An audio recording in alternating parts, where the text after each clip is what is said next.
You know, for as long as people have had secrets, we've been desperate to uncover them. The quest to figure out if someone is lying, well, it's a timeless human obsession. It's this high-stakes game that plays out everywhere, from courtrooms to spy agencies, and yeah, even in our own homes. So let's dive into this hunt for the truth, from its wildest, most primitive beginnings to a pretty startling high-tech future. It seems like such a simple question, right? But the answers people have come up with throughout history have been anything but. We've tried it all, from gut feelings to outright intimidation, always looking for that one little tell, that one crack in the armor that reveals the lie hiding underneath. So how in the world did this work? Well, the theory was pretty clever, actually. The idea is that intense anxiety, like the fear of getting caught in a lie, it makes your mouth go dry. It inhibits salivation. So a suspect would have to hold a bunch of dry rice in their mouth while they were being questioned. Afterwards, an official would check the rice. If it was still dry, bam, guilty. And believe it or not, we see echoes of this today when police interviewers watch for a dry mouth as a sign of stress. Now, if you thought the rice test sounded stressful, the Spartans, they took things to a whole other level.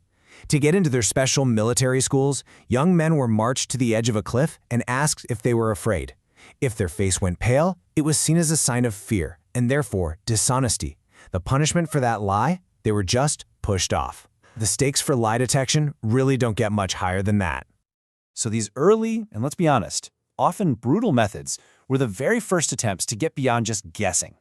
They were the original lie detectors, all built on this one core idea, that telling a lie creates a physical reaction in your body that you just can't hide. When you look at this timeline, you start to see a really clear pattern, don't you?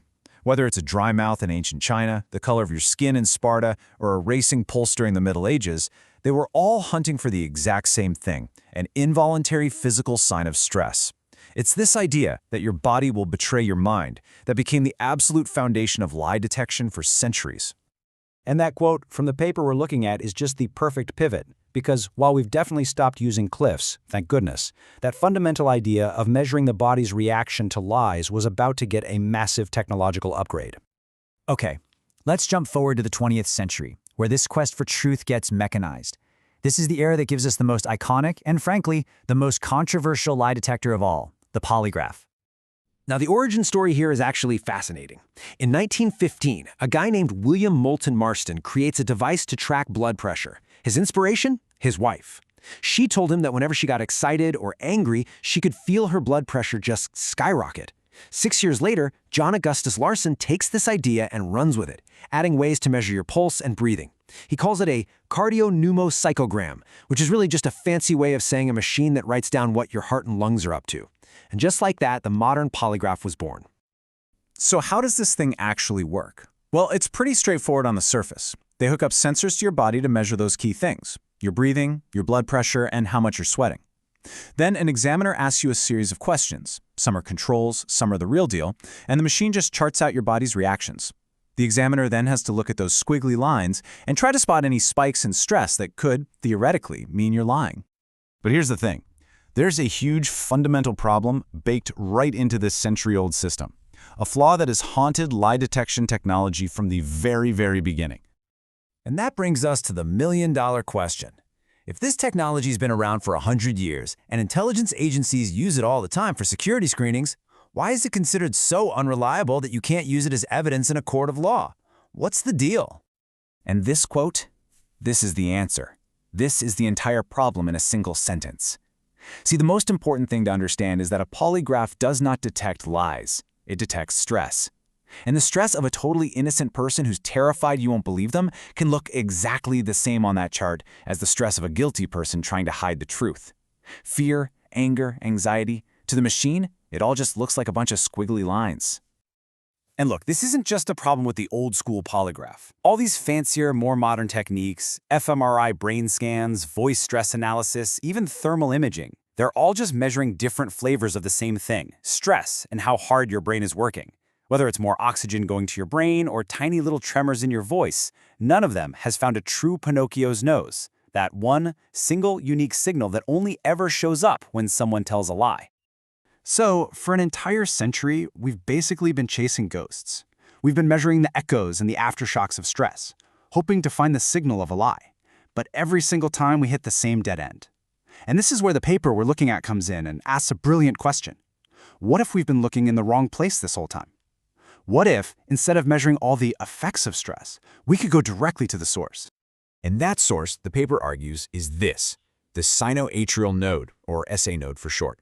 It's a tiny little bundle of tissue in your heart, but it has a hugely important job. It's your body's natural pacemaker. It generates the original electrical spark for every single heartbeat, kicking off the entire chain reaction of your body's stress response. I absolutely love this analogy from the paper. It calls the SA node the body's sole radio signal tower. Think about it. All those things a polygraph measures, like your heart rate, your blood pressure, your breathing, they're all just downstream effects. They're all responding to the signal being broadcast from this one central point. So the logic here is actually pretty simple and compelling. Current polygraphs, they measure the noisy, messy, unreliable effects. But we know the heart's electrical impulse is what controls those effects. And we know the SA node is the source of that impulse. So the revolutionary idea is, forget the effects. Stop listening to the downstream echoes and instead tune your radio directly to the original broadcast from the tower itself. So what would a technology based on this idea actually look like? This is where the paper's proposal goes from a cool theory into something that has some pretty massive, world-changing implications. I mean, just look at the difference here. The old polygraph is invasive, you have to be physically strapped into a machine. This proposed system could be the total opposite. Wireless, remote, measuring the electrical source of your heartbeat from a distance, possibly without you even knowing it's happening. And how would it even do that? Get this, the paper suggests using something we're all surrounded by every day, standard Wi-Fi signals. The theory goes that you could use highly sensitive receivers tuned to that normal 2.4 to 5 gigahertz range to actually pick up the incredibly faint electrical emissions from a person's SA node, maybe even from across a room. The potential capabilities here are just staggering.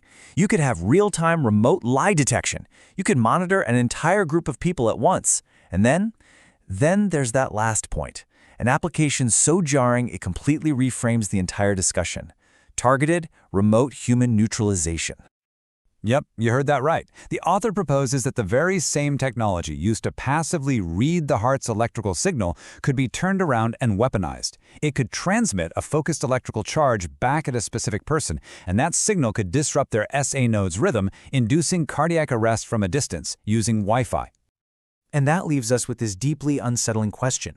In our endless, obsessive quest for the truth, could we accidentally create the perfect weapon? A technology that promises to reveal the lies hidden in our hearts might also give someone the power to stop those hearts from beating entirely. It's a question that really pushes the boundaries of technology, ethics, and what it even means to keep a secret anymore.